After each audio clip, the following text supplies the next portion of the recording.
नमस्कार दोस्तों। सत्ता, सुख, डर और लालच के लिए उन्होंने हर हद पार कर दी, लेकिन जनता उन्हें पहचान लेगी। जी हां, लोकतंत्र में यही विश्वास किया जाता है कि जनता उन गद्दारों को पहचान लेगी। तो आज गद्दारों की बात करते हैं, जिन्होंने देश से गद्दारी की, जिन्होंने समाज से गद्दारी की और जिन्होंने अपनी मां से गद्दारी की। गद्दारी करने वाले निश्चित रूप से दुनिया में सबसे बुरे माने जाते हैं। यही वजह है कि कभी कोई अपने बच्चे का नाम विभीषण नहीं रखता है। जी, विभीषण नहीं रखा जाता है क्योंकि विभीषण ने गद्दारी की थी, भले ही किन्हीं कारणों से की हो। तो गद्दार की यह स्थिति हो। तो आज हम पूरी दुनिया में देख रहे हैं जिस तरह के हालात बन रहे हैं, वो गद्दारी के कारण बन रहे हैं, विश्वासघात के कारण बन रहे हैं। और उसकी शुरुआत मैं करता हूं ईरान से। वो ईरान जिसने दुनिया में सबसे पहले इजराइल को एक देश के रूप में मान्यता दी थी, उसको बसाने का समर्थन किया था और हर तरीके से मदद की थी।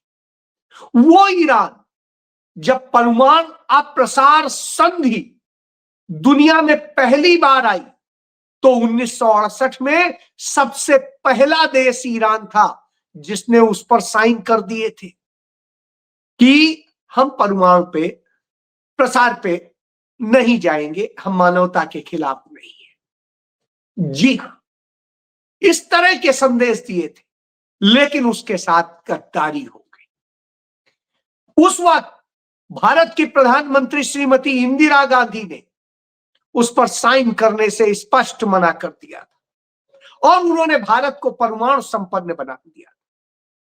पाकिस्तान ने भी साइन करने से मना किया था, लेकिन भारत ने उसे लंबे वक्त तक 1998 तक परमाणु संपन्न नहीं बनने दिया था।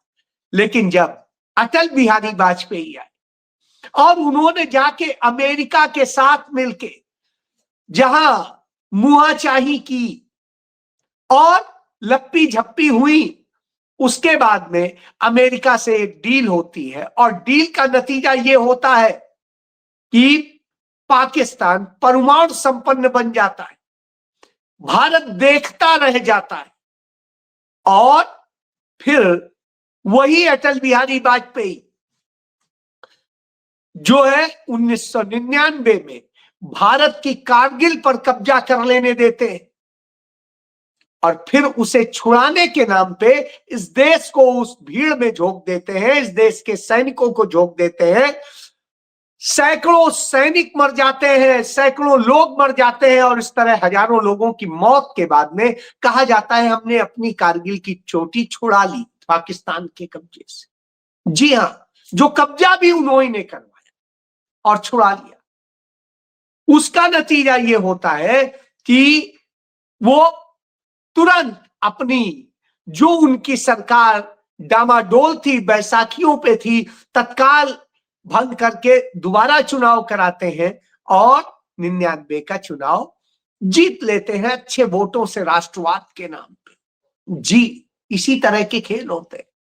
तो अब आप सोचिए, तो उस ईरान के साथ में धोखा किया उसी यूरोप ने, उसी अमेरिका ने, जिसके कहे पर उस समय ईरान का जो शासक था पहलवी, रजा पहलवी, वो चलता था।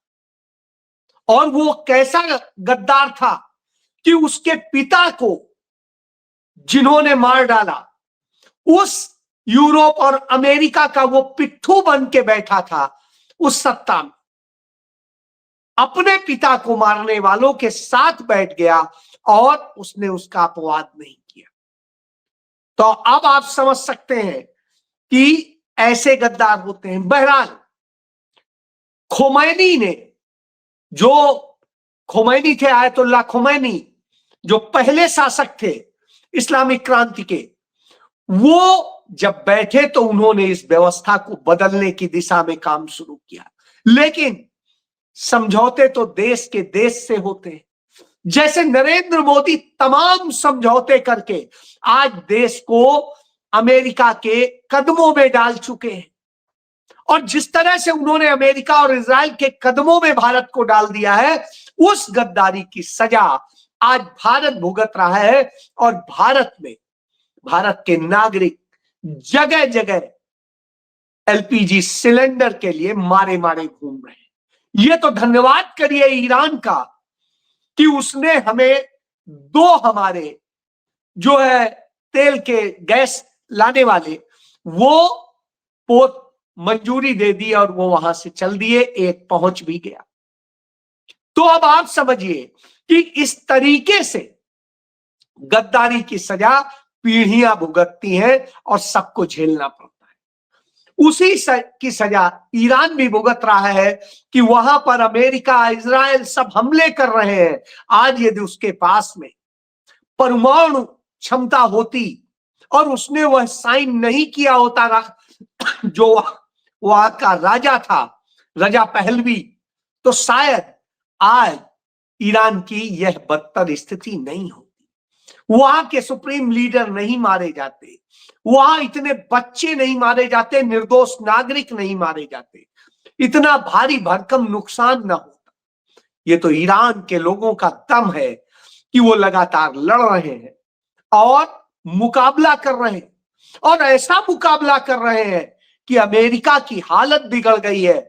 और अमेरिका का राष्ट्रपति अब नाटो देशों से धमकी वाले अंदाज, या तो हार्मूज को स्ट्रेट को खाली कराने में हमारे साथ आओ, नहीं तो बुरी तरह से तुम्हें भुगतना पड़ेगा। यानी इस तरह से बौखला गया है कि जिन देशों के सहारे उसने अपनी ये सत्ता स्थापित की है, जिस देश की बदौलत उसका जन्म हुआ है, उन्हीं देशों को, यूरोपियन देशों को वो अब धमका रहा, क्योंकि यूरोपीय देश लगातार उसके साथ इस तरह की हरकत में शामिल होने से मना कर रहे हैं। फ्रांस हो, ब्रिटेन हो, जर्मनी हो, या कोई स्पेन हो, दूसरे और तमाम सारे देश हो, उन्होंने यह संदेश दे दिया है कि लड़ाई डोनाल्ड ट्रंप की है, इजराइल की है, ये कहीं पर भी, और ये थोपी हुई लड़ाई है, ये कोई नैतिकता की लड़ाई नहीं है, कहीं सच की लड़ाई नहीं। क्योंकि संयुक्त राष्ट्र संघ में ईरान दे चुका है इस बात के सबूत और दस्तावेज कि उसके यहां कितना यूरेनियम है और वो किस कार्य में प्रयोग किया गया, और उसका निरीक्षण भी निगरानी टीम ने किया। और इसके बाद संयुक्त राष्ट्र संघ उससे मुतमईन है, उसकी टीम मुतमईन है। बावजूद इसके ये अमेरिका लगातार इसी तरह साजिश रचता है। इसी तरह की उसने साजिश इराक में रची थी, और इराक में हमला किया था और सब कुछ कर लिया था। आज इराक उसका गुलाम बन के बैठा है। इसी तरीके से वो लगातार तमाम खेल करता है। तो इसी कड़ी में वो भारत को भी विभिन्न तरीके से, डेटा से और दूसरे तरीके से गुलाम बनाए रखना चाहता है। उसको गुलाम बनाने के लिए उसने हर साजिश रची।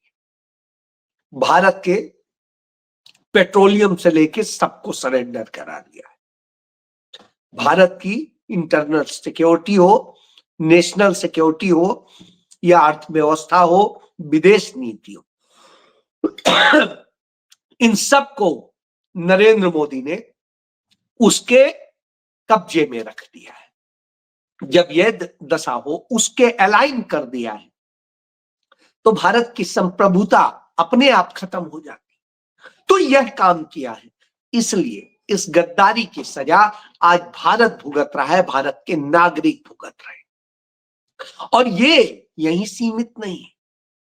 अभी राज्यसभा चुनाव चल रहे हैं, और उन चुनावों में जिस तरीके से कांग्रेस पार्टी के, बीजेडी के, आरजेडी के विधायकों ने गद्दारी की है, उस गद्दारी की भी सजा भुगत रहे हैं। आप याद करिए कि पहली मुस्लिम महिला एमएलए बनी कटक से कांग्रेस की, सोफिया कुरैशी, और सोफिया फिरदौस, और कांग्रेस ने उन्हें बड़ा बढ़ाया, उनके पिता को भी बनाया था, यानी परिवार पूरा उनका जुड़ा था। लेकिन अब कारपोरेट की पढ़ी लिखी और उनकी यह दशा है कि उन्होंने जब राज्यसभा का भी चुनाव हुआ तो बीजेपी के कैंडिडेट को वोट दे दिया। और जब बीजेपी के कैंडिडेट को वोट देती हैं तो निश्चित रूप से सवाल उठता है, ये वही महिला है जो कह रही थी मैं नंदिनी शतपथी जैसा बनना चाहती हूं, उन्हें अपना आइडियल मानती हूं। नंदिनी शतपथी ने कभी भी, जो उड़ीसा की महिला मुख्यमंत्री थी, कांग्रेस ने बनाया था, उन्होंने कभी गद्दारी नहीं की, मर गई लेकिन कभी भी गद्दारी नहीं की। गद्दारी करने वाले वो बनना चाहते, लेकिन अब गद्दारी करके वो बीजेपी को वोट दे देती है। इसी तरीके से गंजम से विधायक हैं जो वो विधायक है रमेश जेना, और रमेश जेना की भी यही स्थिति है कमोबेश। रमेश जेना जिस तरीके से वहां आदिवासी बेल्ट से आते हैं, उनको कांग्रेस ने मौका दिया क्योंकि राहुल गांधी पिछड़ों को, दलितों को, आदिवासियों को, अल्पसंख्यकों को एक समानता के हक पर लाना और ताकत देने की बात करते हैं। तो ये दलित समुदाय से जो आते हैं, उससे आदिवासी समुदाय से, इनको जब मौका दिया तो इन्होंने भी गद्दारी कर दी, इन्हें जिलाध्यक्ष भी बनाया। और इसके बाद में जिस तरीके से मोहना के विधायक हैं दशरथी गोमांगो, ये भी आदिवासी समुदाय से आते हैं और इन्होंने भी वही गद्दारी की। और इस तरीके से उड़ीसा के ये 3 गद्दार, इन गद्दारों ने जिस तरीके से किया, बीजेपी के लिए काम कर रहे थे। अब आप सोचिए इनकी गद्दारी से किसको मदद मिली? उस पार्टी को जो नफरत फैलाती है आदिवासियों के खिलाफ, दलितों के खिलाफ और मुसलमानों के खिलाफ, उनके साथ ये जाके खड़े हो जाते हैं। तो यह स्थिति है। और जब यह स्थिति हो जिनमें पढ़ी लिखी फिरदौस है, सोफिया फिरदौस, तो अब आप समझ सकते हैं कि आश्चर्यजनक है, जो अभी हाल के दिनों में राहुल गांधी से मिलके भी गई थी और उसके बाद ये स्थिति है। क्यों?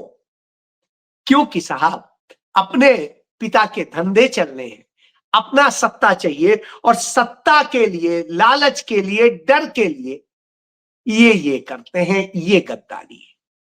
तो ये उड़ीसा में देखने को मिली। इसी तरीके से बीजू जनता दल के कई विधायक, जो कि वही बीजू जनता दल जो तमाम साल सत्ता में रहा और सत्ता की मलाई खाते रहे, वो लोग भी गद्दारी करते हैं। तो यह देखने को मिला वहां पर।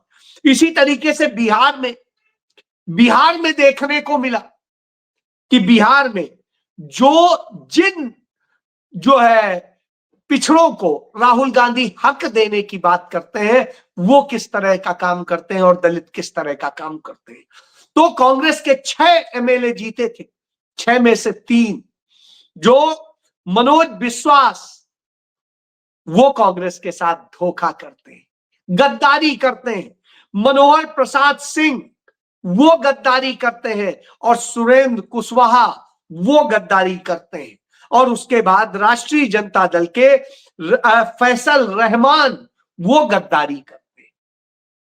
और सोचिए, ये पिछड़े हैं, दलित हैं और अल्पसंख्यक हैं, जिनके हक भाजपा मारती है और बार बार इनके साथ में हर गुनाह करती है। तो ये गद्दारी करके बीजेपी के साथ खड़े हो जाते हैं और इसलिए गायब हो जाते हैं वोटिंग से ही गायब हो जाते हैं। इसी तरह यदि आप देखें तो हरियाणा में भी राज्यसभा चुनाव 2 ही कैंडिडेट जीत सकते हैं, लेकिन भाजपा ने एक तीसरा यहां भी उतारा, एक्स्ट्रा उतारा, जैसे इन दोनों जगह एक्स्ट्रा उतारा। तो यहां जब उतारा तो यहां कैसे कांग्रेस के कैंडिडेट जो दलित समुदाय से आते हैं और राहुल गांधी ने उन्हें दिया मौका, तो उनको हरवाने के लिए जो जाट समुदाय की बात करते हैं, जो भाजपा के विरोध की बात करते हैं, और सदैव भाजपा की सरकार 2014 के पहले उन्हीं के सहयोग से बनी, वो इनेलो के 2 विधायक हैं, दोनों मतदान करने नहीं जाते। वो भले कांग्रेस को वोट ना देते, वो भले बीजेपी को वोट ना देते, लेकिन उनके न जाने से अब वोट 88 से गिने जाएंगे। तो 88 के मुताबिक जो बीजेपी के कैंडिडेट है उसको 30 वोट ही चाहिए, पहले उसे 31 चाहिए। तो ऐसी स्थिति में स्वाभाविक सी बात है, बीजेपी के कैंडिडेट को लाभ दिलाने की कोशिश की गई। कांग्रेस के 2 विधायकों के वोट को खराब करने की कोशिश चुनाव आयोग का बंदा करता है, और जब इस तरह के खेल हो रहे हो तो स्वाभाविक सी बात है। लेकिन फिर भी यहां कांग्रेस का गणित मजबूत है, इसलिए बहुत जो है यह नहीं है कि शायद कांग्रेस का व्यक्ति हारेगा। लेकिन ये स्थितियां पैदा होती हैं किसके कारण? वो गद्दारी करने वालों के कारण। तो यही है। अब इसके बाद देखिए, गद्दारी यहीं तक सीमित नहीं होती है, गद्दारी हर जगह दिखाई देती है। और कैसे दिखती है उससे भी आप समझ कि भारतीय जनता पार्टी के लोग खरीदारी करने चलते हैं, विधायकों की, सांसदों की, हर जगह। तो अब वो इस देश को भी बेच रहे हैं, क्योंकि इन्हें खरीदारी के लिए जो पैसे चाहिए। उसके खिलाफ यूथ कांग्रेस प्रोटेस्ट करती है जंतर मंतर पर। वही यूथ कांग्रेस जो लगातार विरोध कर रही है नरेंद्र मोदी के सरेंडर मोदी का, कंप्रोमाइज्ड मोदी का।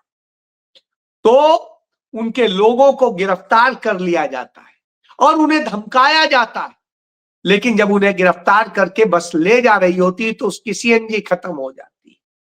अब आप सोचिए, जो सरकार कह रही है कि कोई संकट नहीं है, उसकी यह स्थिति है। फिर ये गद्दारी करती है सरकार किसमें?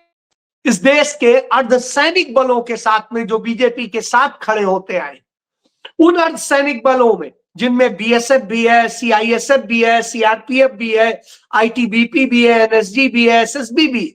इनके अफसरान जो यूपीएससी से, जिससे आईएएस आईपीएस सेलेक्ट होते हैं, उसी के जरिए सेलेक्ट होते हैं, और उनको जो प्रमोट होके वो आईजी की पोस्ट तक पहुंचते थे, तो उनको वहां तक न जाने दिया जाए, इसके लिए आईजी और डीआईजी की जो उन्हें पोस्ट मिलती थी, क्योंकि ऊपर के पदों पे पहले ही आईपीएस अफसरों ने कब्जा कर रखा, तो नरेंद्र मोदी सरकार सीएपीएफ लेके आ जाती है, और जिसके जरिए इनके पदों पर आईपीएस अफसरों को कब्जाने का काम किया जाता है।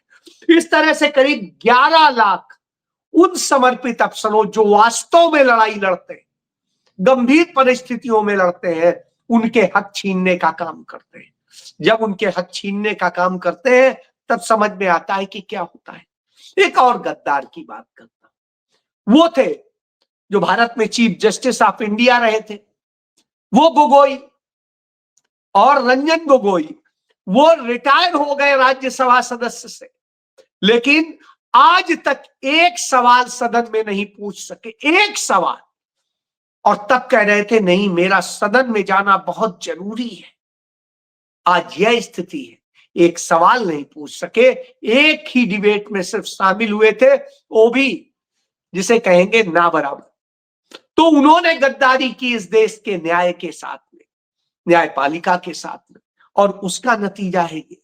इसके बाद में हम यदि देखेंगे तो हमें दिखाई देता है कि इस देश में गद्दारी की सजा लगातार इस देश के लोग भुगत रहे हैं। उसका एक छोटा सा ये उदाहरण देती, इस तरह से लोग मर रहे हैं।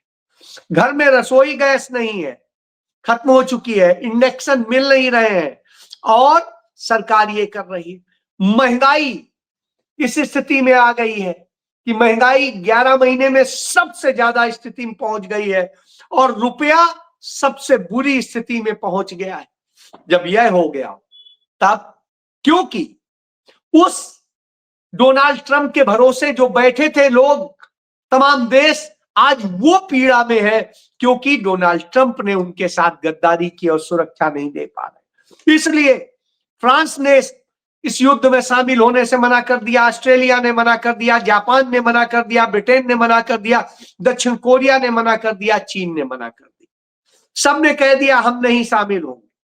तब मैं सीआरपीएफ के लोगों की बात कर रहा था, उनकी बात कर रहा था, तो एक अजय मलिक और उनकी पत्नी दोनों असिस्टेंट कमांडेंट जो है सीआरपीएफ में, नक्सलियों से लड़ रहे थे झारखंड में, उनका एक पांव चला गया। और पांव चले जाने के बाद भी जो बड़ी बड़ी बातें करते हैं वो अमित शाह या नरेंद्र मोदी, वो नहीं जाते हैं उनको ढांढस बनाने। उनको ढांढस बनाने राहुल गांधी जाते हैं, उनके बच्चों से मिलते हैं, छोटे छोटे बच्चे, पत्नी से मिलते हैं, सबसे मिलते हैं और कहते हैं हम साथ हैं, क्योंकि आप बहादुरी से लड़ रहे हैं। अब आप सोचिए गद्दारी कौन कर रहा है। तो ये गद्दारी का पूरा इतिहास है। इसके कारण पूरा देश भुगत रहा है और फिर भी लोगों को समझ में नहीं आ रहा है। अपने स्वार्थ सबसे ऊपर हो जा रहे हैं। बेहद चिंताजनक। जय